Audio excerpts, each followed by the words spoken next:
한 주간 편안하셨습니까? 옆에 분들하고 인사 나누겠습니다. 주님의 교회 잘 있으십시오.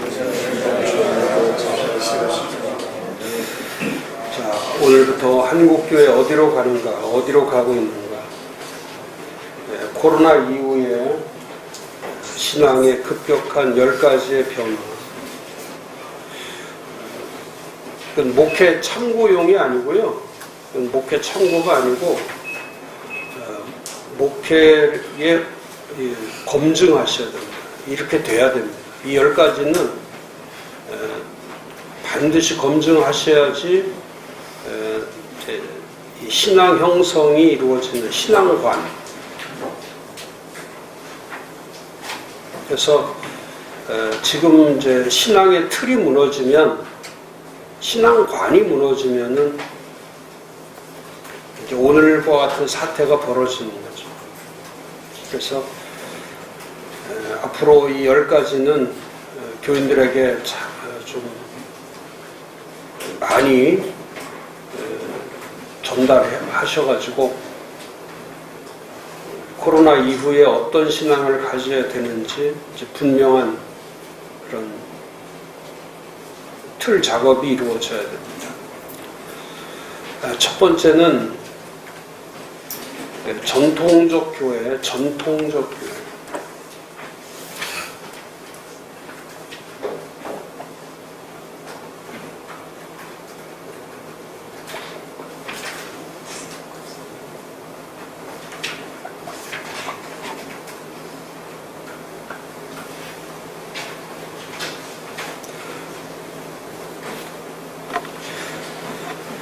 즉 코로나 이전에는 그 전통적 교회, 그 지금까지 이제 개혁주의적 교회를 얘기하는 거죠. 전통적 교회란 개혁주의적 교회. 근데 이 개혁주의적 교회가 무너져 버린 거죠. 교회는 개혁주의적이라는 뜻은 뭐냐면, 교회는 개혁주의가 뭡니까? 항상 말씀이, 성경의 말씀이 언제나 근거가 되는 거죠. 개혁주의 교회는 이제 성경 말씀이 근거가 되는 거죠. 그리고 그 성경으로부터 모든 그 연결이 이루어지는 거죠. 근데 코로나 이후에 지금 등장하는 사이버 교회, 또 가상 예배, 이제 이런 일들이 벌어지면서 전통 교회가 지켜와야 할 그 전통적 교회의 패턴, 그런 영적인 패턴이 과거와 다르게 지금 변질되고 있는 거죠. 그래서 이 교회는 이 전통적 교회를 지키는 겁니다. 그런데 이제 탈교회가 되면은, 탈교회로 가면은 이제 전통적 교회관을 약화시키고, 그리고 이제 대치하는 교회가 나오는 거죠. 그래서 저는 지금 이대로 한국교회를 방치해버리면 이제 공교회성이 무너지고, 전통적 교회가 가지고 있던 공교회성이 무너지고, 이제는 가상교회라는 새로운 이제 그 패턴이 나오는 거죠. 그러니까 가상교회는 가상의 신앙을 만드는 거고, 그 가상신앙과 가상교회가, 가상예배가 만들어지면은 이제 그 교회를 가리켜서 이제 탈교회라고 말할 수 있는 것이죠. 그래서 앞으로 저는 한국 교회는 엄청난 싸움이 벌어질 건데, 그 싸움이 뭐냐면 지키는 교회와 탈교회와의 싸움이에요. 지키는, 어느 교회가 지키는 교회고 어느 교회가 탈교회로 갈 건가. 그래서 한국 교회는 지금부터 싸움이 시작됐다, 이렇게 보면 됩니다. 그래서 이 비가시적인 문제인데, 가시적 교회와 비가시적 교회에서 가시적 교회를 추구하다가 이제 비가시적 교회. 그러니까 교회가 가지고 있어야 될 그 절대적 교회성을 상실해 버리는 거죠. 그래서 앞으로는 성경적이고 신학적이고 목회적인 탈교회로 가지 않으려면 어쩔 수 없는 거죠. 신학적 교회, 체계화된 신학적 교회, 말씀으로 체계화된 신학적 교회가 약간 뭐 성경적 교회, 신학적 교회, 이제 목회가 이루어지는 교회가 돼야죠. 가상교회는 목회를 할 수 없죠. 사유적 교회는 목회를 할 수가 있는 게 아닙니다. 그래서 저는 이제 5가지로 탈교회를 말하는데, 지금부터는 이 5가지의 탈교회들은 정리될 거다. 저는 이제 그렇게 보는 거죠. 이제 이 코로나가 끝나고 나서 한 10월 정도, 9월 총회나 각 교단의 총회나 10월 정도 가면은 이제 탈교회 문제가 부상이 될 거고, 이제 부상되고 나면 탈교회가 어떤 교회인지를 아마 제가 지금 강의하는 것처럼 이런 내용들이 모든 교단들을 통해서 아마 공론화될 거라고 저는 생각합니다. 첫 번째는 현장이 없는 가상교회와 예배는 탈교회의 특징이다. 그러니까 현장이 없는, 현장이 없는, 지금 이제 수십 개, 수백 개의 뭐 선교사 이름으로, 목사 이름으로 어떤 리더라는 그런 명복을 붙여서 개인이 하는 개인 예배, 개인 유튜브, 개인 가상교회, 이 멀티 사이트 교회, 디지털 교회, 이런 교회들은 그러니까 현장이 없이 혼자서 교회를 세우고 혼자서 예배를 드리고 혼자서 설교를 하고 하는 것은 그거는 전형적 탈교회죠. 그러니까 교회란 현장이라는 공적인 곳에서 세워지는 교회를 진정한 교회라고 부르는 거죠. 그러니까 목사님들이 지금 가고 있는 방향이 뭐냐면, 현장 목회를 잘해야지 가상 목회를 잘하려고 하면 안 되거든요. 인터넷 목회를 잘하려고 하면 안 된단 말이죠.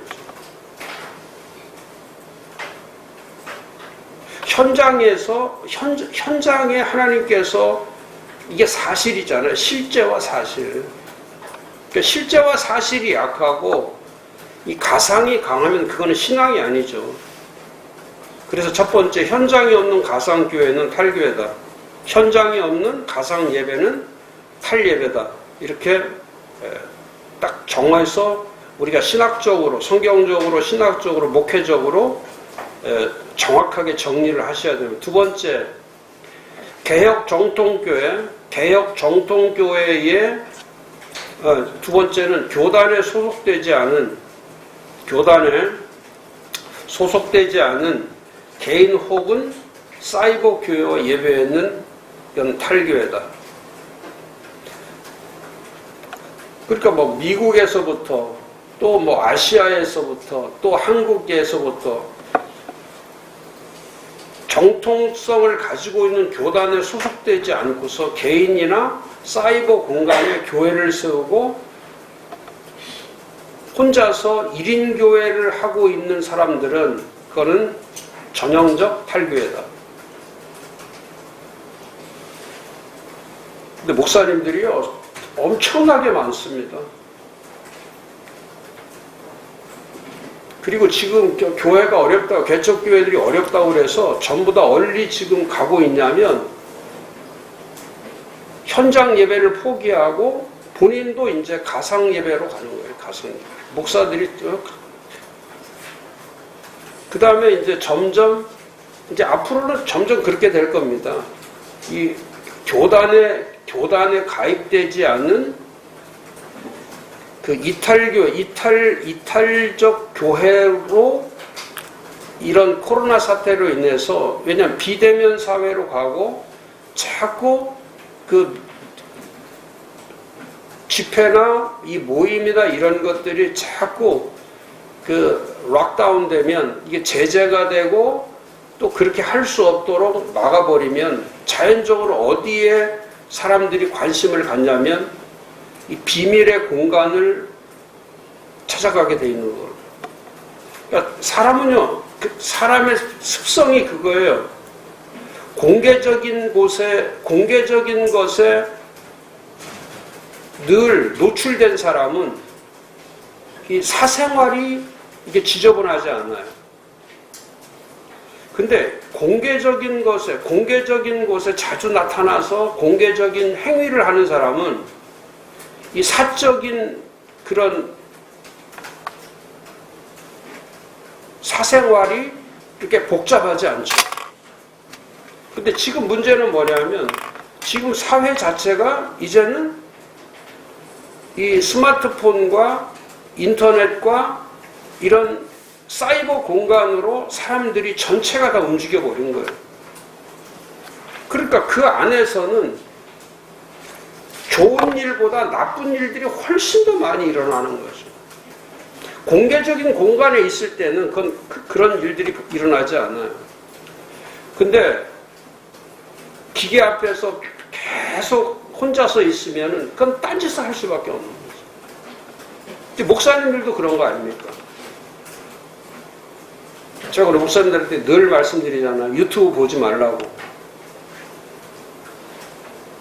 유튜브 절대 보지 말라고. 이 스크린으로 되어 있는 거는 안 보는 게 좋다고. 맨날 뭐 영화 보고 무슨 뭐 텔레비전 보고 뭐 유행가 하고 막 이런 거 하고 막 그러다가 뭐 찬송하고 이게 헷갈려서 찬송이 됩니까? 저는 그게 어떤 좋은 효과가 있어도 그 프로세스 자체, 그 과정 자체는 저는 동의할 수가 없는 거예요. 아무리 그게 뭐 복음의 효과를 나타난다 할지라도 그것만은 하지 말아야 된다. 그래서 하여튼 전 유튜브는 보지 않는 게 좋아요. 그 다음에 이 스마트폰을 가지고 하는 것도 하지 않는 게 좋습니다. 스크린. 자, 유튜브, 스크린, 스마트폰. 이 세 가지는 그 생각을 혼란시키고 흐트러지게 하는 포스트 모더니즘이 가지고 오는 가장 큰 쇼크가 이제 문화 쇼크인데, 이 컬처럴 쇼크. 이 문화 쇼크 안에 사람들이 문화 쇼크의 지배를 받으면 압제를 받게 되기 때문에 그게 눌려버리는 거죠. 다 모든 게 눌리는 거죠.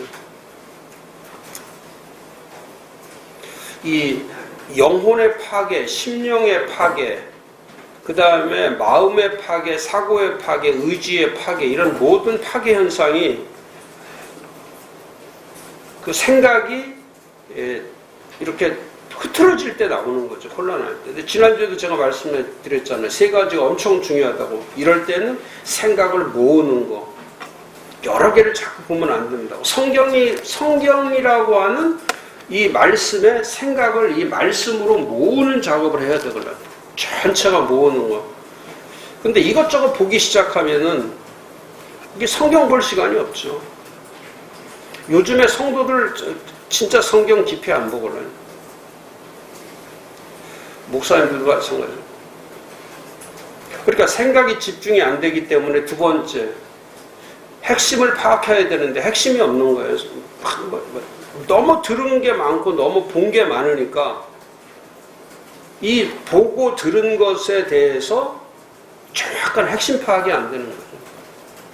이제 하나의 생각을 모으면은 그 하나의 생각에서 핵심이 나오는 거예요.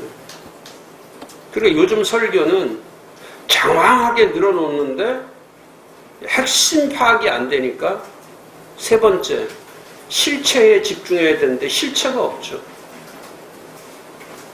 말을 해도 그 말에 실체가 없는 거고, 뭐를 발표를 해도 그 발표 안에 실체가 없는 거고, 법으로 뭘 재판을 해도 그 재판에 실체가 없는 거고.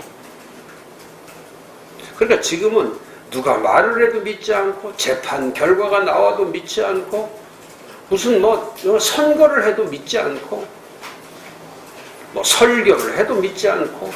왜냐하면 실체가 없으니까. 그리고 그렇게 한 대로 또 살지 않잖아요. 재판한 대로 재판관이 살지 않고, 또 뉴스 만든 사람이 뉴스 만들어 놓고 삶은 그렇게 살지 않고. 우리도 그렇잖아요. 설교해놓고 그대로 살죠. 저도 물론 그렇지만. 그래서 두 번째, 앞으로는 교단에 소속되지 않은 이제 개인교회, 이제 사유적 사교회, 개척교회죠. 사교회. 이런 개인교회들이 엄청나게 늘어납니다. 지금 이제 그런 것들이 하나가 뭐냐면, 가정교회나 지금 하고 있는 개인 독립교회, 이런 교회들은 이제 탈교회의 전형이기 때문에 이런 것들이 이제는 가려져야죠. 세 번째, 개혁 정통교회의 유익이 아니라 개혁 정통교회. 교회는 교회의 유익을 위해 존재해요. 교회들은 교회의 유익을 위해서 존재해야 되는데, 이제 사이버 교회나 디지털 교회나 이런 스마트폰을 가지고 하는 이런 교회들은 이제 분열과 신학적 논쟁을 일으키는 거죠. 그리고 대부분이 그거예요. 대부분이 이 신비주의나 영성이나 어떤 그 말씀에 대해서 그 새로운 관점을 가지고 하는 사람들은 전부 기존 교회를 분열시키는 거예요. 기존 교회. 이단들과 똑같은 거죠. 기존 교회를 유익되게 하는 게 아니라 기존 교회를 분열시키고, 그 다음에 계속 설교를 하면서도 또 예배를 드리면서 말씀을 전하면서도 신학적인 논쟁거리들이 한없이 그 안에서 그냥 생산이 되는 거죠. 교회는 그렇지 않습니다. 교회는 기억하셔야 돼요, 목사님. 교회는 교회 유익을 위해서 존재하는 거예요. 그래서 교회는 교회 유익을 주지 않으면 그 교회도 탈교회죠. 우리 교회만 잘 되고 다른 교회는 어떻게 돼도 상관없다. 그건 잘못된 교회론이죠. 모든 교회는 같은 의무와 책임이 있는 거예요. 그러니까 지금 한국 교회가 이렇게 사유적 교회로 흘러가 버린 이거는 한국 교회의 목사들이 가지고 있는 신학적 백그라운드, 성경적 백그라운드가 전부 다 개인 중심으로 되어 있기 때문에 그럽니다. 그러니까 우리 교회론이 잘못된 거예요. 우리 교회론이 처음부터 제가 그랬잖아요. 이 교회를 세울 때에 이 근거가 같아야 되는데, 이 개인마다 이건 다르기 때문에, 개인마다 취향이 다르고 사고가 다르고 의식이 다르고 생각이 다르고 배경이 다르고 믿음이 다르고 다 다르기 때문에 교회들이 다 다른 거예요. 그래서 처치 플랜팅을 할 때는 가장 중요한 것이 뭐냐면, 근거를 뭘로 세우느냐, 근거가 뭐냐. 그래서 이 파운데이션 작업을 잘 해야 돼. 교회의 파운데이션, 교회의 근거가 뭐냐. 그래서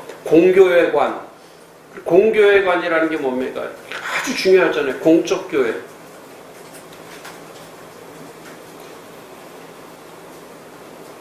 그래서 저는 사유적 믿음은, 개인의 믿음은 예수님께서 마태복음 16장 18절 첫 교회를 말씀할 때 처음으로 예수님 하신 말씀이니까, 이 교회를 세우라고 했을 때 이 교회는 분명히 이거는 사람의 교회는 아니다. 이건 사람의 교회는 아니고 사람의 교회를 세우는 것이 아니라 그리스도의 교회라고 하는 정확한 이제 교회라고 하는 의미 부여 자체가 교회가 뭐냐? 교회를 정의할 때 교회는 언제나 그리스도와 연결되고 그리스도가 중심이 되고 그리스도가 머리가 되고 그리스도가 터가 되는 근거가 없으면 그건 교회가 될 수가 없다.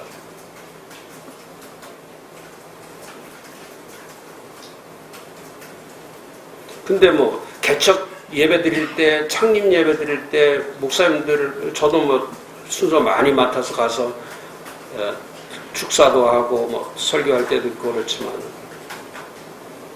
그때 교회를 세울 때에 그리스도와 연결된 교회라는 이런 단어들을 쓰지 않죠. 그러니까 처음부터 이게 안 되는 거예요. 목사가 잘해서 교회를 잘 세우는 게 아니고 목사가 뭐 똑똑하고 무슨 뭐 처음에 교회 세울 때 멤버십이 좋고 뭐 시설이 좋고 뭐 이래서 교회가 되는 게 아니고 교회의 출발 자체는 이게 그리스도가 머리이시고 그리스도가 중심이시고 그리스도가 기반이고 그리스도와 연결되어 있냐 이게 중요한 거예요. 그러면 처음부터 그런 교회론을 그리스도의 교회론을 갖고 있으면은 그거는 사람이 들어와도 어떤 사람이 들어와도 그 들어오는 사람을 다 누구에게 연결을 시키냐면 그건 그리스도에게로 연결시키는 작업을 하는 거예요. 그리스도를. 목사도 아니고 사람도 아니고 그럼 그런 교회는 사람의 문제가 일어날 수가 없는 거예요. 그런 교회는 사람 때문에 혼란스러울 필요가 없는 거죠. 우리는 다 그리스도로 연결되고 이 예수 교회라는 게 그렇잖아요. 이 신앙이라는 자체도 마찬가지입니다. 이 신앙이라는 자체도 예수를 닮아가는 이렇게 제자를만 만드는 게 아니라 예수를 닮아가는 제자요, 이 교회를 닮아가는 이 두 가지 종류가 같이 연결되어 있는 거예요. 예수의 제자와 교회의 제자가 같이 연결되어 있는 거예요. 그러니까 제자도를 가리킬 때에 가장 핵심이 되는 그게 같이 이렇게 교회와 예수와 같이 연결되어 있는 거 그게 중요한 거예요.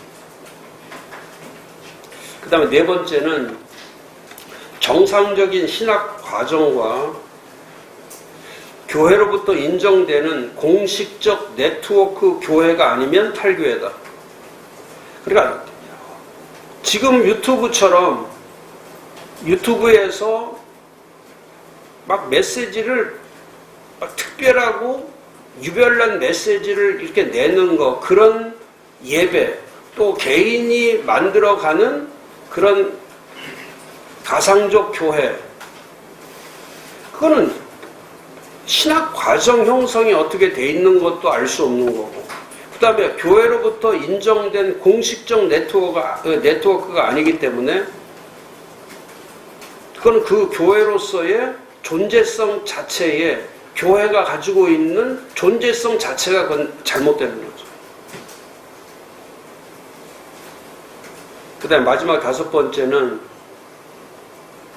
현 가상 예배를 마치 공교의 예배로 대치시키려는 방식 이것도 위험한 탈교회로의 진입이다. 그러니까 지금 이제 중소 대형 교회들이 전부 다 지금 하고 있는 것이 뭐냐면 현장 예배가 약화되고 주중 사역이 셧다운 되니까 하는 것이 뭐냐면 목사가 어디에다가 에너지를 다 쏟냐면 현장보다 가상에다가 에너지를 쏟는 거예요.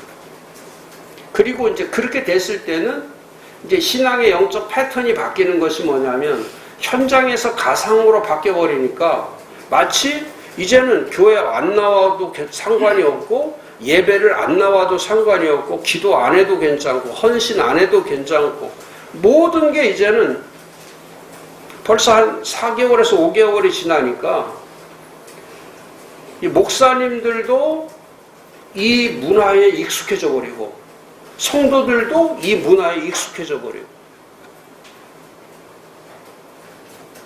그러니까 벌써 지금 5개월 이상을 교회를 안 나가고 우리 애들 보면 우리 애 초등학교 1학년짜리부터 시작해서 얘네들이 5개월 동안 교회를 안 나가니까 백색이죠, 백색. 교회라는 자체는 머릿속에 없는 거야. 하나도 머릿속에 잔상이 없는 거야. 교회 이미 5개월 동안. 그러니까 완전히 얘네들은 어디에서 지금 살고 있냐면 가상세계에서 살고 있는 거예요. 가상세계. 현실이 없는, 현장이 없는. 찬송을 부르나 설교를 듣나 응? 기도를 같이 애들하고 가서 같이 기도 생활을 하나 아무것도 없는 거죠.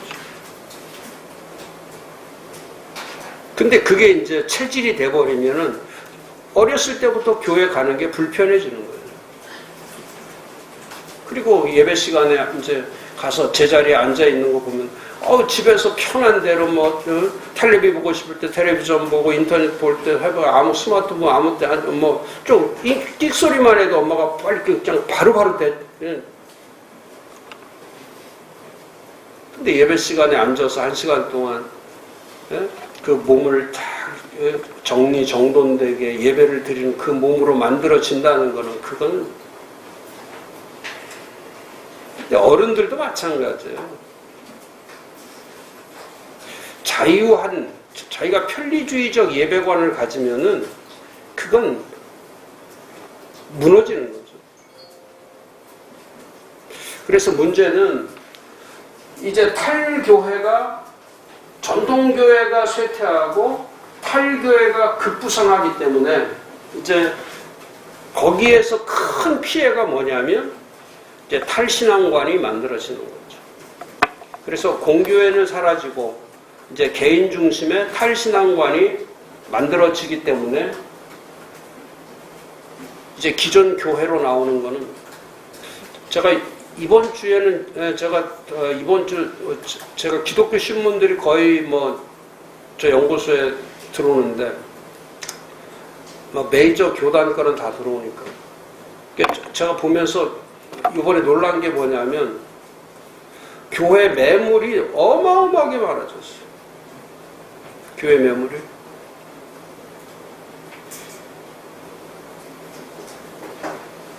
예전에는 그냥 가운데 정도에 그냥 한 장 이렇게 했는데 이번에 보니까 2장, 3장씩 다 2배 이상.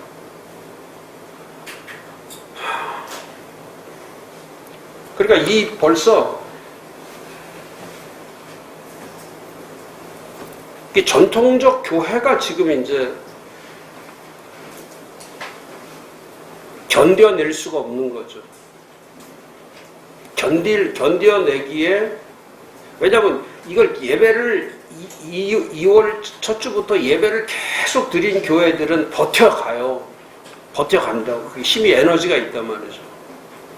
근데 점점 5개월을 안 드리고 가는 교회들은 이제는 길이 없는 거예요. 길 자체가 없는 거예요.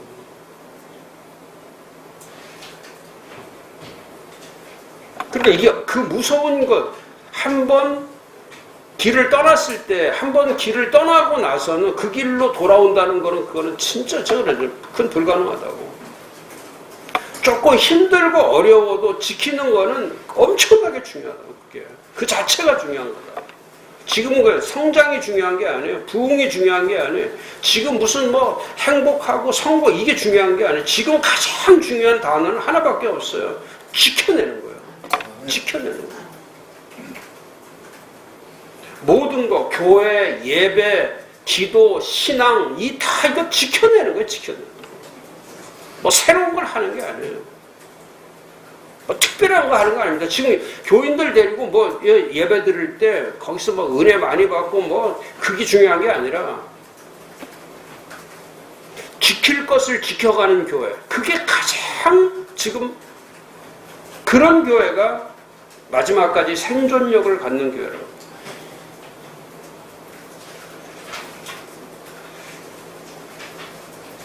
그러면 이런 탈교회로 가는 것을 방지하기 위해서 이런 전통적 교회가 지켜가기 위해서 지금부터 해야 될 구체적인 대안이 뭐냐? 그게 네 가지죠. 첫 번째, 하나님이 성경을 통해서 말씀하신 교회관을 깊이 탐구하는 거예요. 교회관. 지금 가장 중요한 게 교회관 탐구죠. 교회관을 성경적 교회. 이제 분명하게 지금 갈라지고 있습니다. 그 갈라지고 있는 것이 뭐냐면 성경적 교회와 세상적 교회가 갈라지는 거예요. 그러니까 이제 세상적 교회는 사람들에 의해서 형성되는 교회로 가는 거고, 성경적 교회는 말씀, 개혁주의적 말씀, 그 말씀에 근거해서 세워가는 거예요. 근데 저는 그 퍼센테이지가 성경적 교회로 가는 퍼센테이지는 1%도 안 될 거다. 이번에 제가 지난주도 잠시 말씀드렸지만은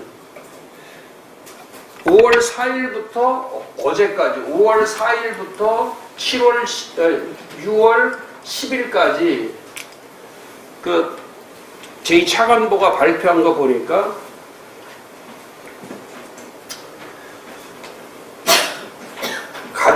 가지고 돈을 정부에서 딱 준 것이 96%를 다 이미 지급했고, 그러면서 3차 추경 빨리 해달라. 왜냐하면 지금 이제 99.9로 가야 되는데 99.5, 이제 앞으로 3.9밖에 안 남았죠.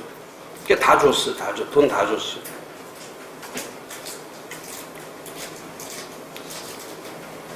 그러니까 이 40일 동안에 한국 국민의 전 가정 2,140만 가구가 돈을 다 받은 거죠. 다 받았어요. 그러고서 이제 돈을 가지고 제일 많이 한 것이 뭐냐 하고 딱 보니까 첫 번째가 외식, 먹는 거. 그 다음에 두 번째가 이제 장 보는 거. 먹고 장 보는 거. 그러니까 뭐 엄청나게 잘 먹는 거예요.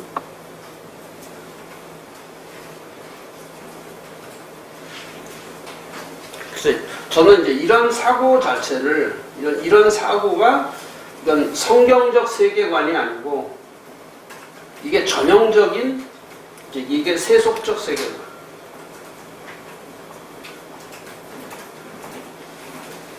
세계관이 전 국민이, 제가 그러잖아요. 이거 99.9다. 99.9%. 그렇기 때문에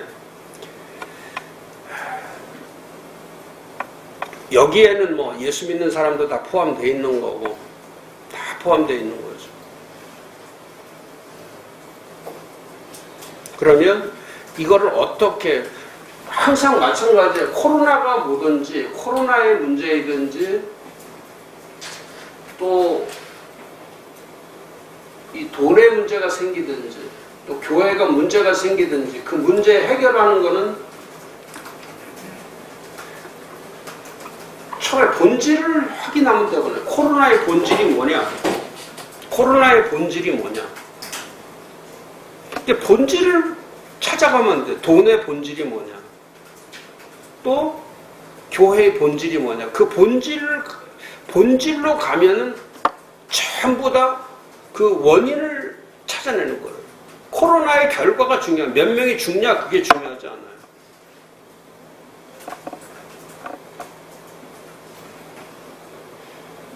코로나는 몇 명이 걸려서 죽냐가 중요한 게 아니라 코로나의 본질이 뭐냐.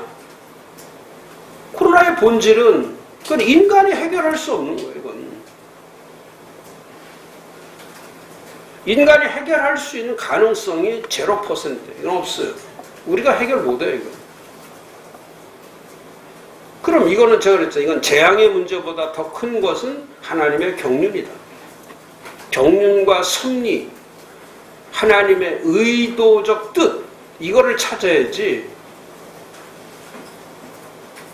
뭐 인간이 계획해서 한다고 해서 코로나가 없어지고 사라졌다가 없어지고 있다가 또 없어지고 그런 게 아니다. 근본적인 걸 치유하는 방법은 그게 아니다. 그러면 본질을 찾아가면 되는 거예요. 목사님들이 지금은 코로나의 본질이 뭐냐? 그 하나님의 경륜이다. 하나님의 본질이다, 이거. 그 다음에 또 이 기본 코로나가 왔을 때 기본적으로 해야 될 게 뭐냐? 물론 소독도 해야 되고 뭐 마스크도 써야 되고 거리두기도 해야 되고 뭐 감염 안 되려고 노력도 해야 되지만 코로나가 왔을 때 기본이 뭐냐? 자기가 지킬 건 지키는 거예요.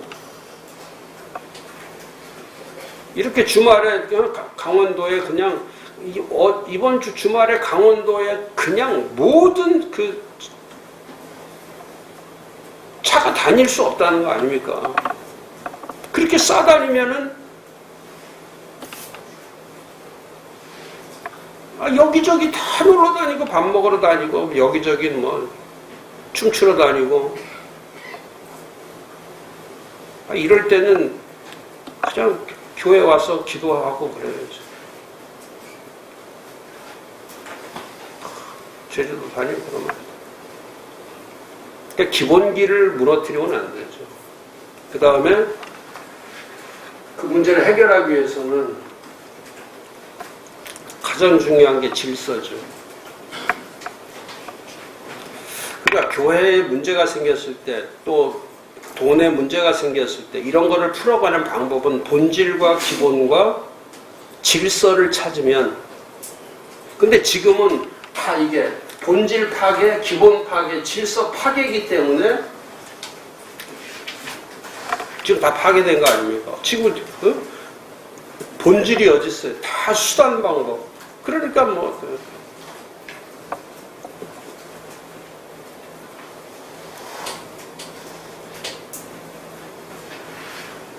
이제 나라도 마찬가지고 국민들도 마찬가지고 이제 돈 이야기를 그만해야 돼. 돈 이야기를, 코로나 얘기도 그만해야 되지만 돈 얘기, 입에서 돈 얘기가 나오면, 뉴스에서 돈 얘기 나오는 나라 만들면 안 돼. 목사 입에서도 계속 돈 얘기하면 안 된다. 이 성경적 교회관, 세상적 교회관이 아니라 성경적, 어떻게 대처할 거냐, 지금 어떻게 뭐 코로나를 극복할 거냐, 그거보다 중요한 거는 교회의 본질이 뭐고, 교회의 기본이 뭐고, 교회의 질서가 뭔가, 이거를 찾고, 그래야 자기 신앙 형성이 만들어지는 거예요. 그 다음에 두 번째는 하나님의 말씀으로 검증되고, 지금 이제 말씀에 검증된 신앙, 검증과 검증이 돼요. 지금 우리 교회와 우리 예배나 기도나 지금 신앙생활이 이 하나님 말씀으로 검증된 거냐, 아니면 자의적 선택이냐. 그러니까 말씀으로 필터링이 되면, 성경으로 한번 들어갔다 나오면, 말씀 안으로 들어갔다 나오면 의식이 바뀌거든요. 아니, 성경을 보는데도 사람이 안 바뀐다는 것은 성경을 잘못 보거나 성경을 자의적으로 보니까 이게 사람이 안 바뀌는 거거든요. 근데 성령의 감동, 감화, 지금 6월이 뭡니까? 지금 성령의 가장 강력한 역사가 있는 오순절 기간 아닙니까? 지금은 하나님의 성령이 1년 시간 가운데 하나님의 성령이 가장 강력하게 일하는 그 시간이라고, 그 기간이라고. 지금은 성령의 대역사 기간이라고. 하나님의 성령이 그야말로 사도행전 2장 1절에 이미 오순절날이 이름에 그 성령의 강력한 폭발 역사가 일어나는 것처럼 항상 오순절이 오면 성령의 대역사가 일어나는 거예요. 이 대망의 성령절을 이게 대망 아니에요. 성령 강림. 그럼 성령 강림을 통해서 세운 교회, 성령 강림을 통해서 보는 말씀, 성령 강림을 통해서 부르짖는 기도, 이런 기도는 그냥 형식적이고 종교적인 그런 교회와 기도와는 전혀 다르거든요.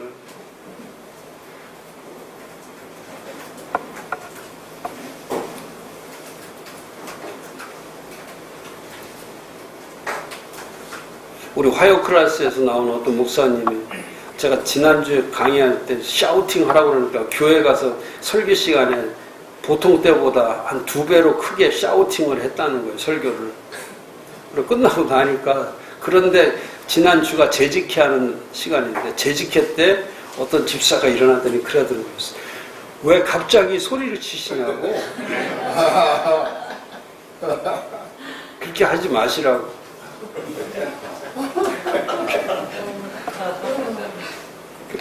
그리고 목사가 그랬다는 거예요. 지금 재직회 그건 주제도 아닌데 왜 그런 말을 하냐. 재직회 주제를 말해야지. 내가 설교할 때 샤우팅한 것에 대해서 왜 그건 나한테 개인적으로 얘기를 해야지. 왜 많은 사람들 앞에서 나한테 그런 얘기를 하냐. 그렇게 반문을 했다고. 그래서 샤우팅이라는 거는 소리를 지르라는 뜻이 아니고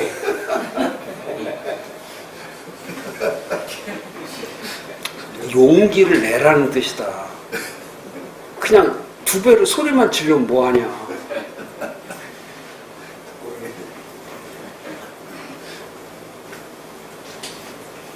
그 샤우팅도 성령이 역사하는 샤우팅을 해야지 그냥 사람의 소리를 높인다고 그게 이루어지는 게 아니야. 오순절의 샤우팅이라, 오순절의 역사가 일어나는 샤우팅을 얘기하는 거지, 사람이 소리친다고 역사가 일어납니까? 그래서 말씀으로 검증되고, 그 말씀은 항상 검증만 되는 게 아니라 그 말씀이 성취되고 있는, 그 성취되고 있는 거를 에 대한 확신. 신앙 형성은 그렇게 되어 있는 거죠. 말씀으로 검증되고, 그 말씀으로 검증되는 동시에, 말씀이라는 것은 계시성과 이 성취성이 동시에 일어나는 거예요. 그러니까 하나님은 말씀하시고 시간이 오래 지난 다음에 그 말씀이 이루어지는 것이 아니고, 하나님은 말씀하는 즉시 말씀하시면서 그게 그냥 그 자리에서 성취가 되는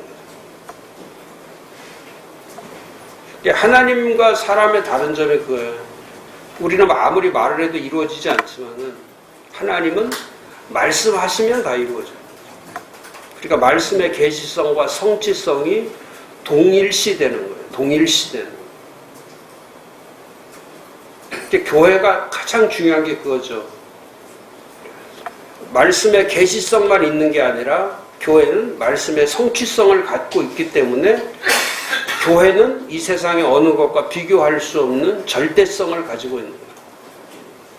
근데 교회 왔는데 하나님 말씀이 이루어지지 않는 거, 만약에 이루어지지 않는 그 교회를 본다면 그건 탈교회지, 정상적 교회가 아니죠. 그러니까 지금부터는 이 신앙 형성을 검증과 성취와 확신, 이걸 같이 가리켜야 돼요. 달라스 윌라드의 신앙 자체가 그거잖아요. 그러니까 그 본질 신앙은, 이게 윌라드의 본질 신앙이 가장 중요한 게 뭐냐면 하나님의 나라 신앙인데, 하나님의 나라관. 근데 하나님의 나라 신앙이 어디에서 그 하나님의 나라 신앙이 이루어지는 거냐면 지금 현재란 말이에요. 현재. 그러니까 하나님의 나라를 죽어서 가는 곳으로 가리키는 것이 아니라 현재의 삶으로 가리키는 거니까. 그러니까 그 달라스의 신앙의 가장 위대한 것이 뭐냐면 하나님의 나라의 삶을 현장에서 살아내는 거예요. 그러니까 기쁨이 있고,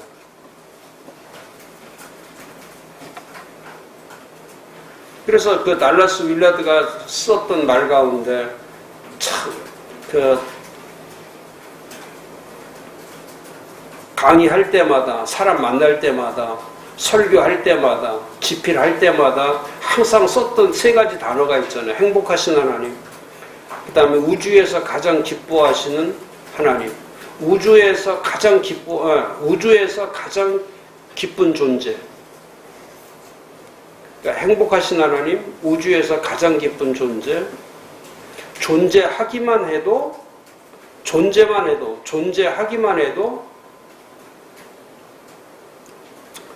사람들에게 변화를 주는, 존재성만 가지고도 사람들에게 변화를 주는.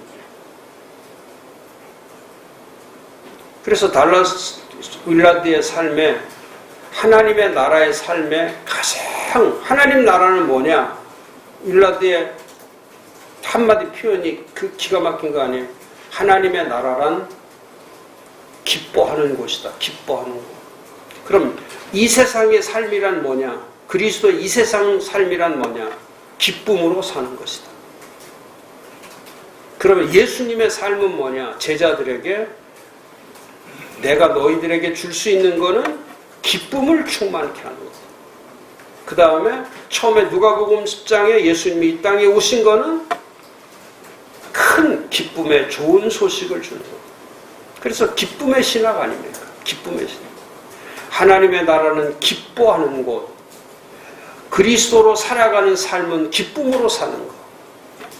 근데 지금 뭐 우울하고 또 이렇게 막 침울하고 이렇게 절망적이고 이렇게 사는 것이 아니라, 교회는 십자가만 지게 하고, 그리스도의 십자가만 지게 하고 고난을 이겨내고 인내해야 되고 막 이러는 교회가 아니고, 교회의 본질은 뭐냐면 기쁨으로 사는 변화를 주는 거예요.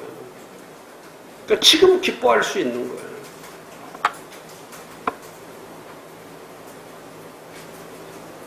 이럴 때일수록 설교하면서도 기뻐하면서 목회하고, 기뻐하면서 예배드리고, 그게 필요한 거예요.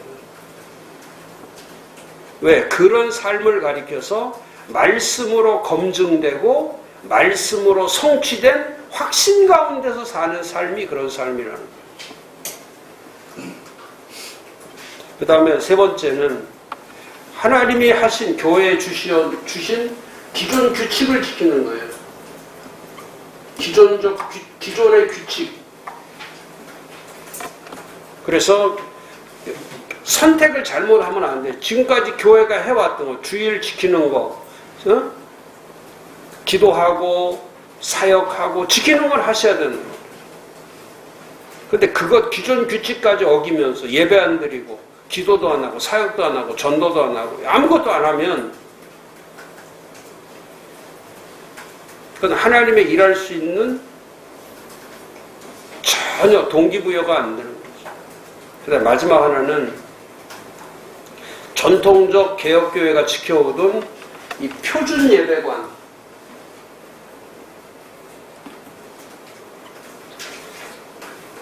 이 표준 예배관을 어떻게 하면 더 지키며 유지할 것이냐.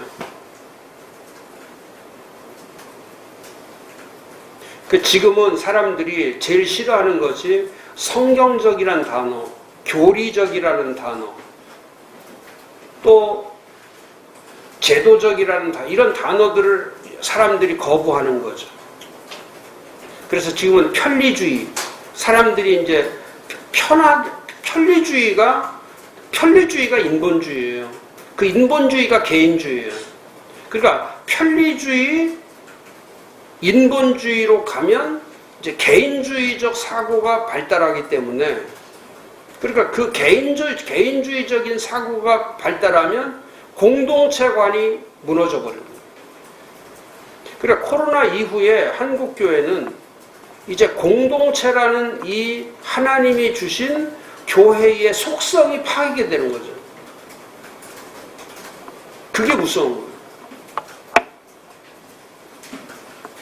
그러니까 그동안 우리는 교회관이라는 거, 교회론이라는 거, 교회 신앙이라는 것이 그렇게 중요한지를 몰랐단 말이에요. 그런데 지금 와서 보니까 이게 엄청난 열정 이런 게 중요한 게 아니고 가장 기본이 되는 기본 신앙이 가장 중요하구나. 기본 신앙.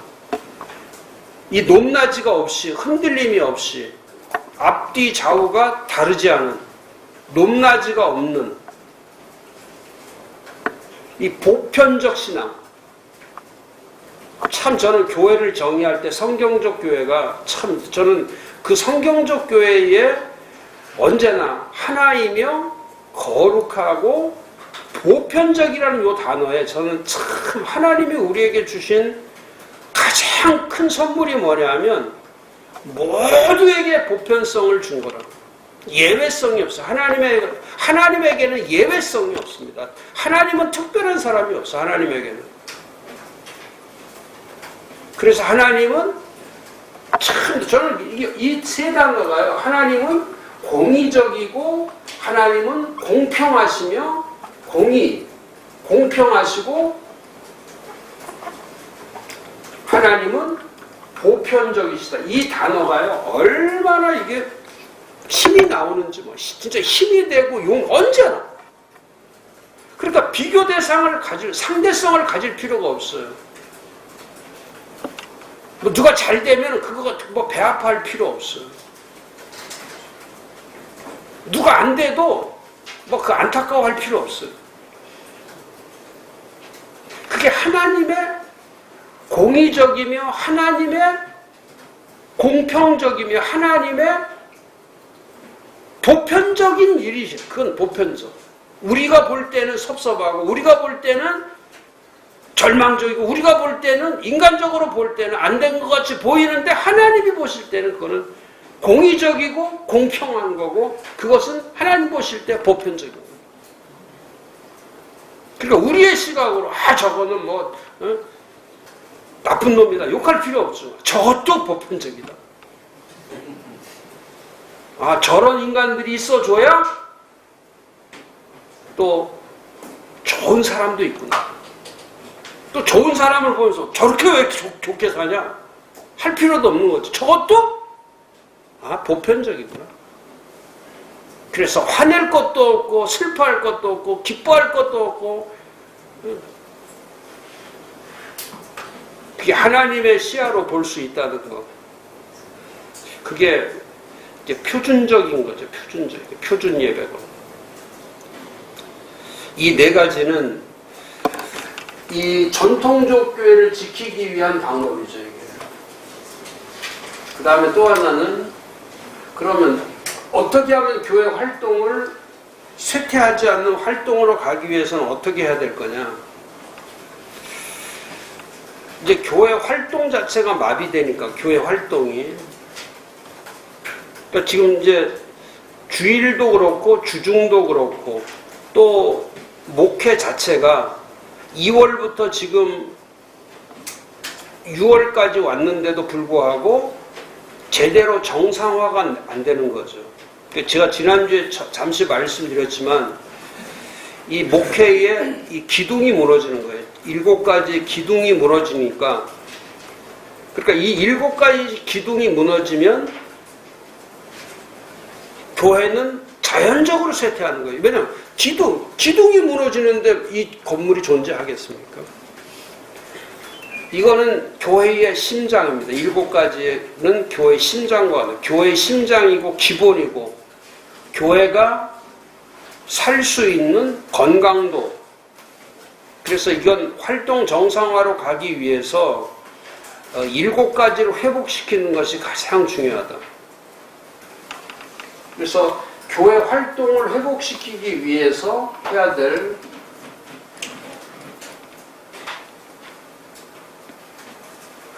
일곱 가지.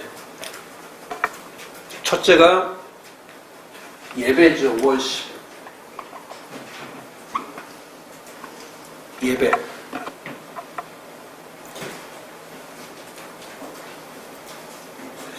예배는 세 가지가 중요하죠.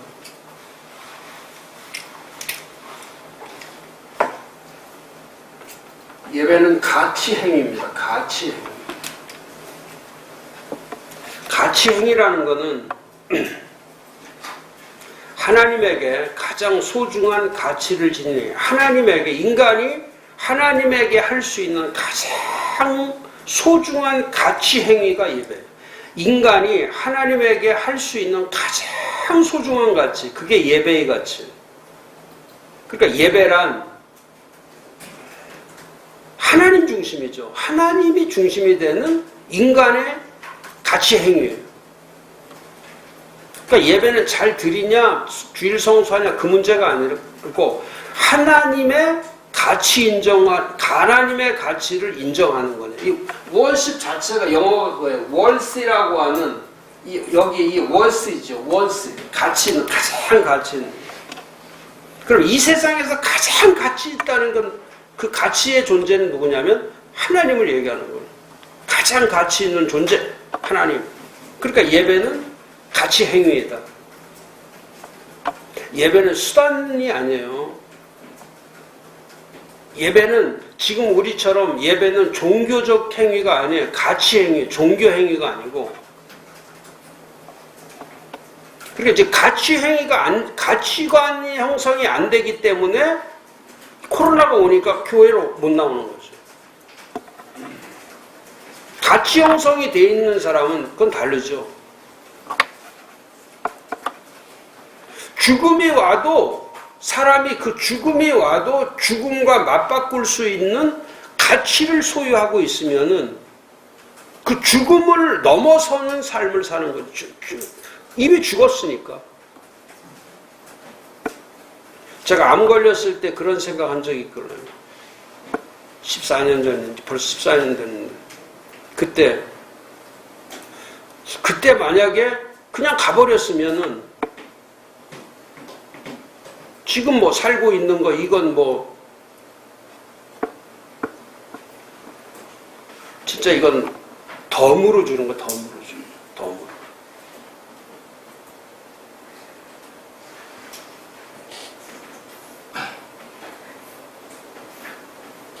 그런 고비들이 있을 때마다 느끼는 것이 이 삶이라는 게 수단적인 거냐, 삶이라는 게 가치적인 거냐. 가치적인 것에 임팩트를 두면은 수단적인 거는 별로 그렇게 중요하지 않죠.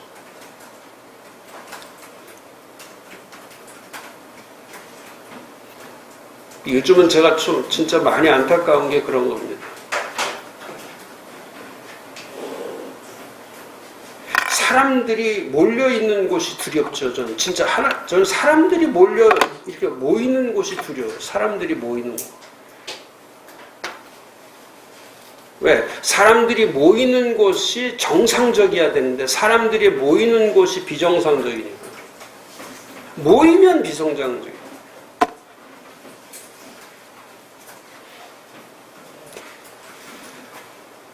왜? 모이면 가치를 추구하는 게 아니라 모이면 수단을 찾으니까. 그러니까 결과는 볼 필요도 없는 거죠. 그 모임이라는 것을 들으면 불편해지는 거예요. 아, 저 모임에는 내가 죽어도 가야 되겠다. 그런 곳이 있으면 얼마나 좋겠어. 자, 저런 모임에는 그냥 밥도 먹지 말고 그냥 저런 모임 속에 가서 살고 싶다. 그런 곳이 있으면 얼마나 좋겠어요.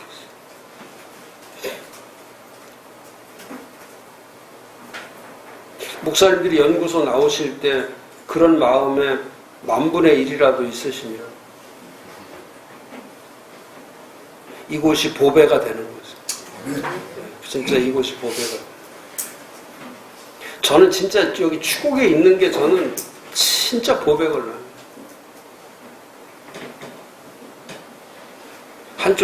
한쪽 심장은 콩닥콩닥 거리죠. 아, 오늘은 집에 가야 되는데 이러다 쫓겨나지. 이러다가 이제 끝나는 날이 오지. 그러니까 콩닥콩닥 거리는데도 이쪽도 콩닥거리는 건 안 가도 괜찮아. 안 가도 괜찮아. 추구에 살아라.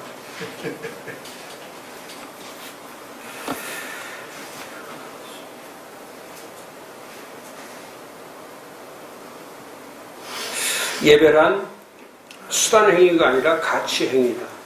그 다음에 예배란 항상 의미 이해가 선행돼야 된다. 의미가 이해돼. 왜 설교를 하는지, 왜 예배 시간에 기도를 하는지, 왜 예배 시간에 교육을 하는지. 예배가 설교만 있는 게 아닙니다. 예배 속에는 교육이 있어요. 예배 속에서는 영성이라는 게 있어요. 기도만 하는 게 아니에요. 설교 속에 하나님의 말씀, 음성, 뭐 이게 다 들어가 있는 거고. 그 다음에 또 교육이 있는 거예요. 교육. 가르치고 권면하고 하는 배움의 현장이죠. 예배는 드림의 현장만 있는 게 아니라 배움의 현장이에요. 예배 속에 와서 배우고 깨닫고.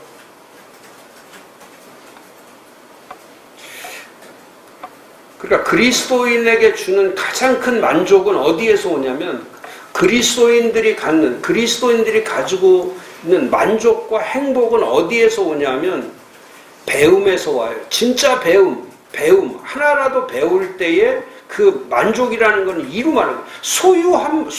소유보다 배움의 만족이 이건 비교 대상이 안 되는 거죠. 근데 소유의 만족에서 배움의 만족으로 바뀌어야 되고, 그 예배라는 게 이제 배움의 현장이에요. 드림의 현장도 있지만 배움의 현장. 그 배움의 현장이라는 건 뭐냐면 예배 속에서 깨닫는 게 있는 거예요. 깨달음. 이 배움과 깨달음. 그렇기 때문에 예배가 소중한 거죠. 예배 드리게 되면 하나님에 대해서 또 자기의 인격에 대해서, 인성에 대해서, 심령에 대해, 영혼에 대해, 사고에 대해서, 또 자기의 습관에 대해서, 경험에 대해 다 배우는 거죠. 근데 그런 의미를 알아야 돼요. 왜 설교가 필요한지, 예배 속에 왜 교육이 필요한지, 예배 속에 왜 영성이 필요한지, 예배 속에 왜 헌신이 필요한지, 예배 속에서 왜 헌금을 해야 되는지, 예배는 왜 그런 의미를 계속 알아가는 거.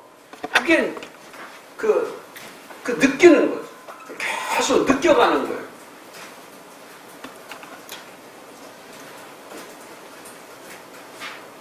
그래서 그 느낌이 깊어가면 깊어갈수록 그 예배의 깊이가 더하는 거지. 느낌이 깊을수록 예배가 깊어져요.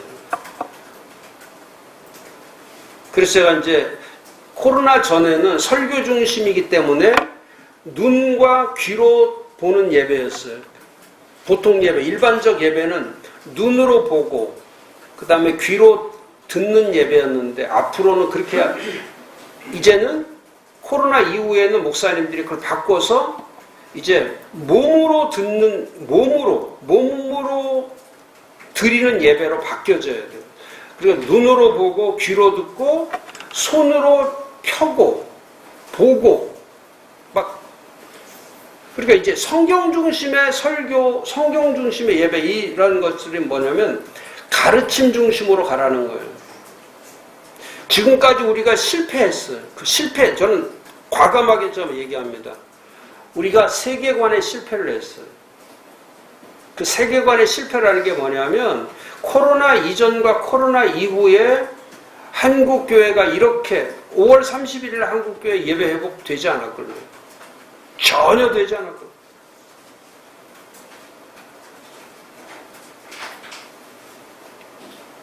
우리가 무슨 하나가 돼서 하자고 해서 이게 되는 게 아니고, 이 세계관에 바뀌어 있지 않기 때문에, 세계관에 안 바뀌었어요.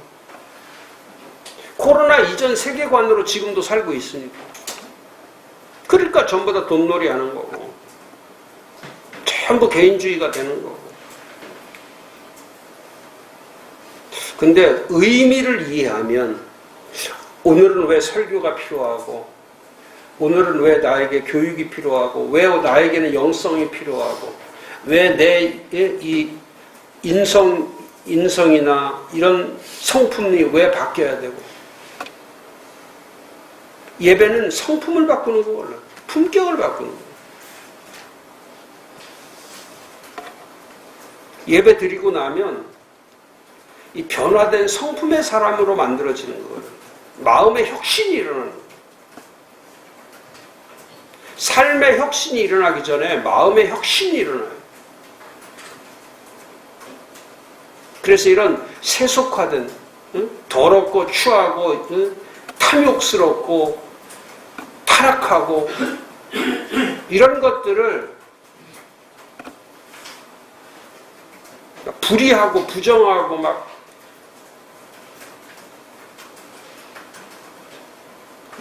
남의 돈 그냥 다 처먹고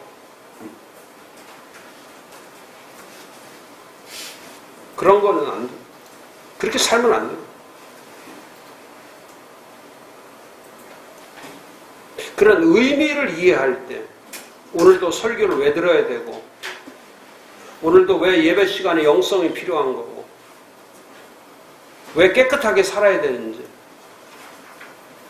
왜 예배 속에는 질서가 필요한 건지, 왜 예배는 성결해야 되는 건지, 왜 거룩해야 되는 건지, 항상 그 의미 이해가 있어야 그 예배가 예배되는 거죠.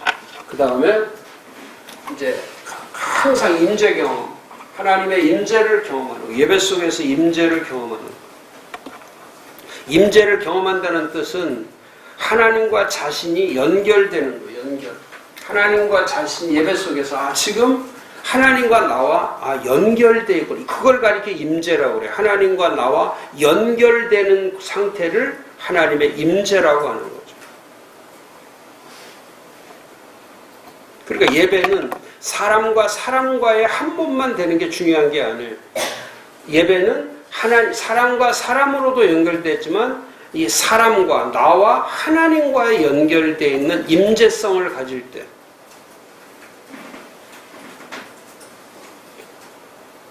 근데 이 세 가지는 약화되고, 지금 이제 예배 기둥, 예배 심장이 멈춘 것이, 예배가 멈춰 셧다운이 된 거예요. 예배가 멈췄다는 것은 이런 가치 행위와 의미 이해와 임재 경험을 중시하는 게 아니라, 이제 지금처럼 가상 예배를 드린 이제 예배 스타일을 바꾸고, 예배 스타일은 강단 바꾸고 여러 가지 스타일 바꾼다 해서 되는 게 아니라, 스타일을 바꾸고 그 다음에 그 안에서 또 어떤 기술적인 형태, 기술적인 거, 음악은 어떻게 하고, 또 효과는 뭘로 내고, 그 다음에 또 장소, 예배 드리는 장소를 만들고, 장소와 분위기를 만드는 거예요. 이게 중요한 게 아니에요. 이렇게 가니까 이게 가상 예배로 가는 거예요. 근데 이 가치행위나 의미나 임재 경험을 강화시키면은 그 예배가 공예배가, 공적 예배가 되는 거예요. 공예배.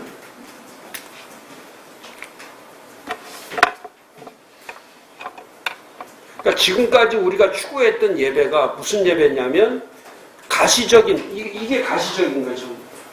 이쪽은 비가시적인 거고. 비가시적인 거고. 근데 그동안에 우리는 가시적인 예배를 추구하다가 예배의 깊은 의미, 예배가 가지고 있는 그 깊은 의미의 예배는 버린 거죠. 아까 제가 첫 번째 말씀드렸지만, 이쪽에 전통적 교회가 망가진 거는 교회관이고, 이 교회 활동에서 첫 번째 망가진 것이 예배관이 망가진 거예요. 예배관.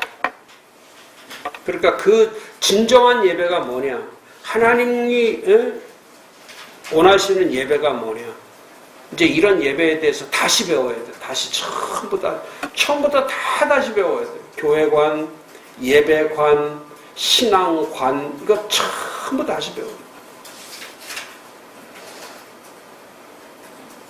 그래서 이제는 99.9%를 가르치는 교회로 가야 돼요. 가르치는 사도행전적 교회로, 이제 가르치는 교회로 가야 돼요. 이제 설교하는 교회로 가면 안 돼요. 그러니까 가르친다는 게 뭡니까?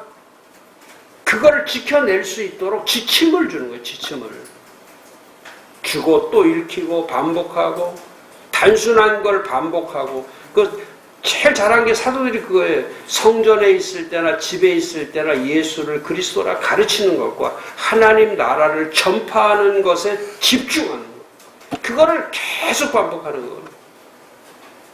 그러니까 이 사람들이 흩어져도 똑같이 하는 거예요. 예수를 그리스도라 가르치고 하나님 나라를 전파하는 데 집중하는 거예요. 똑같이 배우니까. 근데 우리는 안 가르치니까 예수 그리스도 가르치다.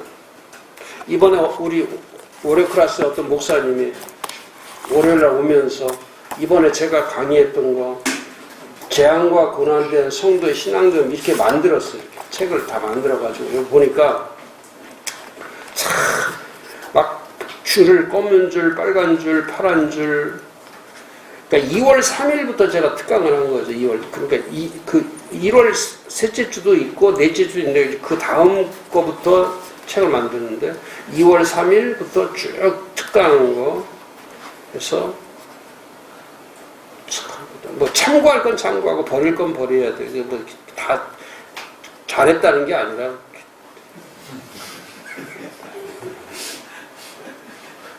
그래서 이걸 왜 했냐, 그러니까 이렇게 해서 성도들한테 다 나눠줬다. 다. 그 다음에 또 이거, 목회 본질이다 이것도 만들어서 성도들한테 다 나눠주고. 그 다음에 77 비상공동체도 강의한 빨간 거, 파란 거 다 쳐가지고 다 해서 교인들한테 다 나눠주고. 그러니까 자기 교인들이 한 명도 흐트러지지 않고 그래서 그래서 저한테 이거 이렇게 책을 만들어서 가지고. 가르친다는 게 얼마나 소중한지를 이 목사님도 뼈저리게 느낀 거예요. 설교하던 목회에서 가르치는 목회로 바뀌니까. 그러니까 교회 오면은 뭐 이런 거 책들 만들어서 계속 주는데 뭐 안 바뀔 수가 없죠. 그러니까 주보 한 장 가지고 목회하는 교회하고 이렇게 가르치려고 전념하는 교회하고는 다르죠. 그렇게 가야 된다.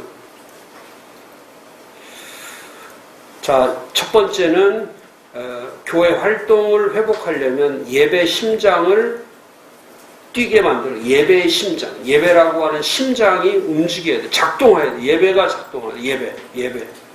그래서 지금부터는 우리 성도들이 예배를 가치 행위로 믿고 종교 행위나 수단 행위가 아니라 가치 행위로 믿고 그 다음에 철저하게 하나하나 의미를 배우고 깨닫고. 그래서 그 팀 켈러가 말한 것처럼 우리 성도들은 한마디로 표현해서 리디머 교회 성도들의 모습은 뭐냐 했을 때에 우리 성도들은 나와 같이 같은 주제를 놓고 고민하는 공동체다. 고민. 이 단어, 고민이란 단어. 고민한다는 거는요, 관심사가 같다는 뜻이에요. 고민한다는 것은 중심이 같다는 거예요. 또 고민한다는 것은 같이 해결하는 게 같다는 거예요. 그러니까 언제나 좋은 믿음의 헌신은, 이 믿음의 헌신을 만드는 거는, 이거는 시간이 들어가야 되고, 돈이 이 두 가지만 들어가면 안 돼요. 지속적 노력이 필요해요. 엄청나게 필요해요. 시간만 들여서 헌신되는 게 아니에요. 돈만 들여서 하는 게 아니에요. 꾸준히 노력하는 거예요. 그래야 헌신이라는 믿음이 지속되는 거죠. 돈 어쩌다 큰 거 한번 바치고, 뭐 시간 어쩌다 몇 년 바치다가 도망가는 게 아니고 교회 나오는 분들이 그런 거잖아요.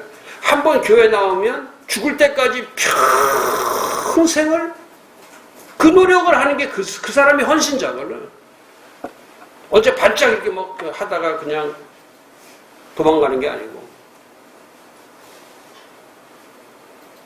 근데 이게 교인들의 습관이 그거예요. 헌신이라는 걸 두 가지로만 배우니까 시간 바치고 돈 바치는 거, 몸 바치고 이런 것만 헌신으로 생각하지 끝없는 노력, 지속적 노력이 헌신이라는 생각은 하지 않아요. 근데 시간과 돈보다도 더 중요한 건 지속적 노력. 끝까지 가는 거예요. 목사님도 마찬가지예요. 목회하기에 제일 좋은 나이가 60부터. 60 전, 59 전까지는 그거는 목회의 그 견습생이고, 목회하기에 가장 좋은 나이, 그 다음에 책 사기에 가장 좋은 나이, 책을 읽기에 가장 좋은 나이가 60부터예요.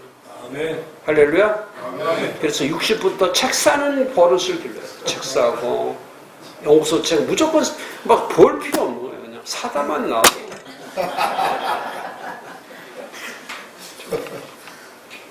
저는 진짜 그 배움의 즐거움은, 저는 진짜 제 보람, 행복, 그걸 배움의 즐거움이라고 하는데, 배움의 보람, 배움의 만족. 하나라도 배울 때 근데 그게 언제 나오냐면 그 책 볼 때 이렇게. 지금은 그런 거예요. 하나님이 쓰고 있는 사람들이 너무 많기 때문에 진짜 이렇게 많을 수가 없어요. 그러니까 좋은 책이요. 지금은 너무 좋은 책이 많아요. 그래서 저는 우리나라에도 빨리 이런 출판사들이 잘 되고 우리 연구소 같은 게 잘 돼서 그런 외국의 좋은 책들을 빨리빨리 이렇게 근데 지금은 뭐 10년이 돼도 번역이 안 되니까. 그러니까 좋은 목회적 품격을 형성시켜 나가는 것에 그 미국의 영역과 한국의 영역의 다른 점이 그거예요. 좋은 사람들 곁에 있으면 본인도 좋아지거든. 좋은 사람들 옆에 있어. 그러니까 한국의 우리끼리 이 수준하고 그쪽에 지금 하고 있는 그 모임의 수준하고는 제가 생각해도 저도 따라가기 힘든데, 근데 그거를 설교를 듣고 있는 그 성도들의 모습은 우리 성도들하고 비교했을 때 어떻겠어요? 그 가치관, 세계관, 그 신앙관, 그 인생관, 그 미래관, 이런 것들이 관점 자체가, 통찰력 자체가, 사고의식 자체가 우리하고 다르죠. 전 이번에 그 트럼프를 보면서 야, 저렇게도 저럴 수도 있구나. 그 뉴욕 주지사가 막 흑인 폭동이 막 일어날 때에 그 100억간에다 주었던 메시지가 그거 아닙니까? 하나님의 방법으로 해결하십시오. 하나님의 방법으로. 군인들 풀어가지고 억압해서 데모대를 막 하려고 하지 말고 하나님의 방법으로 하십시오. 근데 트럼프가 듣지 않는 것처럼 여겼단 말이죠. 그런데 지난주에 백악관에서 그 교회까지 한 700~800m 되는 거기에 막 시위가 일어나고 막 엄청나게 막 했을 때에 트럼프가 경호원도 없이 그냥 그 백악관 앞에 나와가지고 성경책을 들고 그 교회까지 그 난리가 난 거 아닙니까? 거기에는 막 폭탄 뭐 권총 들고 뭐 거기에 뭐 별별 사람들 다 있는 거예요. 그래서 그 성경을 들고 우리나라 뉴스에는 안 나왔지만은 그 폭스 뉴스에 그 장면이 나오는데 성경책을 들고 하면서 메시지 하나가 그거였어요. 성경이 우리의 횃불입니다. 그 한마디. 그 한마디에 폭동 자체가 싹 사라져버려요. 이 성경의 위력이 대통령이 손 안에 딱 들고 길거리에 한번 성경 들고 딱 나갈 때 그 모습이, 그래서 군대 철수하고 잠잠해져서 또 장례 다 치르고, 한쪽에서는 그렇잖아요. 그러니까 문제를 풀어나가는데 본질을 찾는 거예요. 본질. 뭐로 할 거냐? 대통령이 지금 할 수 있는 일이 뭐냐? 그건 지금 이 번지고 있는 이 폭동을 잠재우고 이걸 해결할 수 있는 방법은 뭐냐면, 이건 하나님의 성경 말씀밖에 없다. 그래서 그 교회 앞에 딱 서가지고 그 성경을 딱 들고 방송에 그냥 그대로 다 내보는 거예요. 가슴에 성경을 품은 트럼프라고 하는,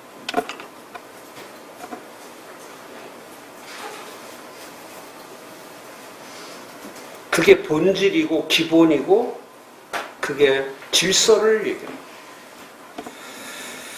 자, 두 번째는 복음 전파, 이벤젤리즘.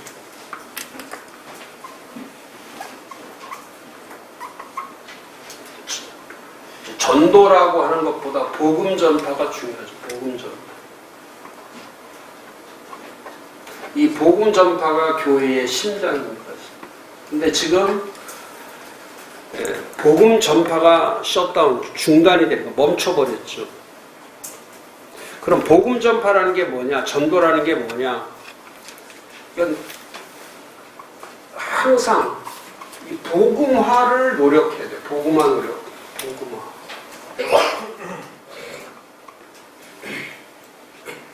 근데 그동안에 한국은 민족 복음화, 이런 큰 하나님이 우리에게 준 선물 가운데 복음화 운동을 끊임없이 하게 했던 나라가 대한민국이에요. 그래서 민족 복음화, 이 전부 다 지역 가면 또 지역의 복음화, 이런 복음화 운동이 일어났는데, 근데 지금 이 코로나가 되면서 복음화 운동이 사라져 버리는 거예요. 그럼 복음화 노력이라는 게 뭡니까?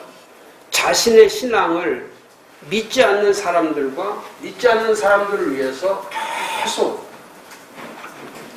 신앙을 나누는 거예요. 자기의 신앙을 계속 나누는 거예요. 지금 그게 필요한 거죠. 꾸준히 자신의 신앙을 믿지 않는 사람들에게 꾸준히 나눌 수 있는 거예요. 지금은 그래도 할 수 있는 거예요. 자기 주변에 친구가 있는 거고 가족이 있는 거고 얼마든지 할 수 있는 거예요. 그러니까 복음화를 포기하면 안 된다. 지금 코로나가 왔는데 전도 문제가 아니다. 이건 복음이 막히면 안 된다. 그래서 우리 성도들은 복음화 노력을 해야 된다. 자기 신앙을 누구에게나 전달해야 된다. 제가 유산균하고 비타민하고 그런 거 하라는 뜻이 그거예요. 어떻게든지 연결돼서 어떻게든지 가서 자신의 신앙을 나눌 수 있는 기회를 갖는 게 그게 중요하다. 그 다음에 두 번째는 복음 전파를 한다는 것은 훈련을 경험하는 거예요. 훈련 경험. 계속 훈련을 받아야 돼요. 예수님이 제자들이나 70인을 보내면서 항상 하셨던 3년 반 동안 예수님이 하신 일이 뭐냐면 훈련을 경험시키는 거죠. 근데 예수님의 훈련은 개인적이지가 않으니까 전문적이에요. 그 다음에 공식적이에요. 그 다음에 예수님의 훈련은 체계적이에요. 임기응변으로 이렇게 하는 게 아니에요. 그러니까 3년 넘도록 체계적으로, 그 다음에 전문적으로. 그러니까 가서 사람 낚는 어부가 처음부터 베드로 부를 때부터 시작해 사람 낚는 어부가 되라. 그 다음에 그 복음 전파를 위해서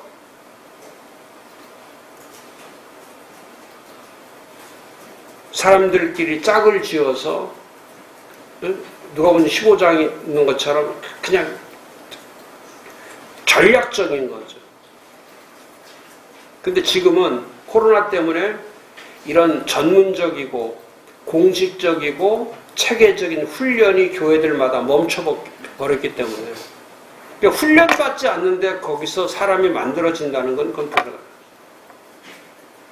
그래서 하루속히 코로나 종식 선언과 함께 목사님들이 해야 될 것이 뭐냐면 이 전도 훈련 경험을 시키는 거. 이거 하셔야 돼요.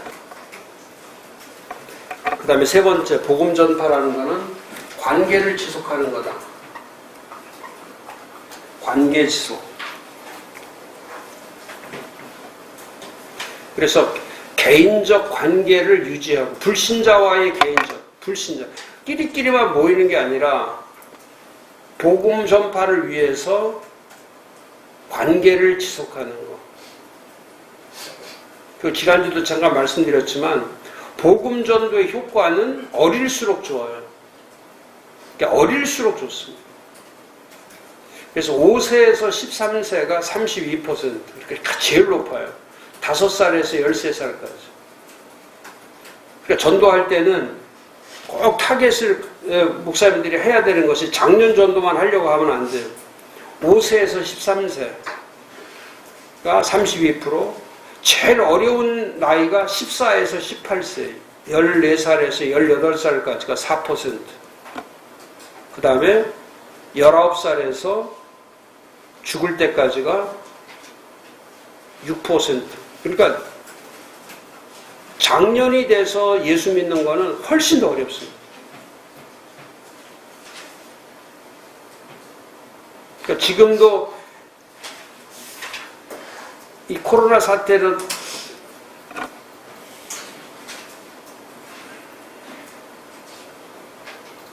비대면 사회로 가면서 또 마스크 쓰고 하면서 이렇게 중단이 돼 있잖아요. 근데 제가 아람 지금도 하라는 이유가 그런 겁니다. 아람에다가 넣어서 그래도 문서 전도는 얼마든지 할 수 있으니까. 그래서 복음 전파 자체를 스탑되게 하면 안 된다. 자, 시간이 너무 지나서 여기까지 7기둥 7신장에 대해서 두 번째까지 예배와 복음 전파 말씀드렸고, 자, 지금 우리가 하고 있는 게 77 비상공동체 목표입니다. 그리고 또 같이 가는 것이 7월 5일까지 코로나 종식과 교회 회복을 위한 5대 회복운동. 그래서 새벽과 밤에 이제 기도하는 거. 저는 7월 5일까지도 코로나 종식이 선언돼서 정말 이 엄청난 난국을 저는 그래요. 국가적으로, 경제적으로, 사회적으로 피해도 많이 있지만은 이 교회가 겪는 이 영적 피해는 그건 계산을 할 수가 없잖아요. 경제는 계산을 할 수가 있어. 경제적 피해는 계산이 가능하죠. 근데 영적 피해는 이건 계산 불가랍니다. 계산을 할 수가 없어. 그 다음에 한 영혼의 가치는 이 경제적 가치와 비교가 되지 않는 거예요. 근데 이게 너무 소홀하게 취급이 되기 때문에 영적 가치가 경제적 가치보다 더 소홀하게 취급이 되면 그건 교회라고 하는 것은 존재 의미가 없는 거죠. 우리가 영혼의 가치, 영적 가치를 극대화시켜야 돼요. 교회라는 것이, 저는 교회라는 게, 교회는 생명을 다루는 곳이잖아요. 생명. 영원한 생명을 다루는 곳이기 때문에 교회는 존재돼야 된다. 교회가 문을 닫고 목회를 포기한 그런 교회가 되면 안 된다. 지금 주중에 저도 이번에 6월 달에 제가 밖에 모임, 코로나 이후에 이런 여러 가지 그런 세미나 7, 8군데인데 거의 다 취소됐어요. 지금 합동측은 반으로 줄여서라도 강행한다. 그래서 마지막 주에 지금 강행하는데, 거기는 결사적으로 지난번에 성결교처럼 하는 것 같아요. 앞에 뭐지 그게? 이상한 거 쓰고 막 해서 여러 준비 다 해서 이제 이렇게 하는 것 같아요. 하루속히 코로나 종식이 이루어지고 교회 회복이 이루어질 수 있도록 우리 목사님들은 주보에 꼭 써놓으셔야 돼요. 5월 31일 날 우리 했지만은 그건 1차 메시지고 7월 5일이 2차고 10월 25일이 3차입니다. 마지막까지. 그래서 10월 25일 종교개혁주일은 교회 연합의 날이라고 해서 한국교회가 전체가 교회 회복을 넘어 한국교회가 종교개혁으로 하나 되는 것처럼 교회 연합이 이루어지는 10월 25일까지. 그래서 올 한 해는 전체 교회들마다 그 비상체제로 각성운동을 일으켜서 여기서 목사님들이 흐트러지면 안 돼요. 우리 트릭 영목은 참 하나님이 붙잡아 주셔서 오늘까지 오는 것이 하나님의 전적인 은혜입니다. 아멘. 전적인 은혜. 저도 이 모임에 할 수 있는 것도 전적인 은혜고요. 그 다음에 아마 어떤 분은 저한테 무식하다 그러는데 소독도 안 하고 왜 마스크도 안 쓰고 얘기도 안 하고 왜 그냥 무조건 강행하냐. 근데 저는 강행하는 게 아닙니다. 자유롭게 하는 겁니다. 자유롭게. 하나님 앞에 그냥 자유롭게 제가 마음을 비우고 하는 것이 제가 억지로 막 이렇게 하지 않습니다. 지금도 제가 메시지는 계속 내고 있지만은 한국교회가 5대 회복을 위해서 예배 회복과 함께 교회 회복을 위해서 같이 가자고 해도 또 삐걱거려요. 진짜 저는 이걸 누가 주도하냐. 여기에 또 사람들이 진짜 이거 왜 안 버리는지 모르겠어요. 하여튼 우리 팀들은 코로나 종식만이 중요한 게 아니라 교회 회복이 중요합니다. 그래서 교회 회복, 신앙 회복을 위해서 끝까지 승리해서 갈 수 있기를 바라고, 지금은 진짜 교회 지킬 때입니다. 교회 떠나시면 안 돼요. 지키세요. 새벽이든 밤이든 지키는 교회 세우셔서 반드시 하나님은 보상해 주십니다. 아멘. 심는 대로 거두게 하십니다. 그것만 바라보고 각성해서 샤우팅하면서 마지막까지 승리하시기를 바랍니다. 기도하겠습니다. 하나님 감사합니다. 코로나 이후에 한국교회 어디로 가야 할지 하나님께서 저희들에게 먼저 선제적으로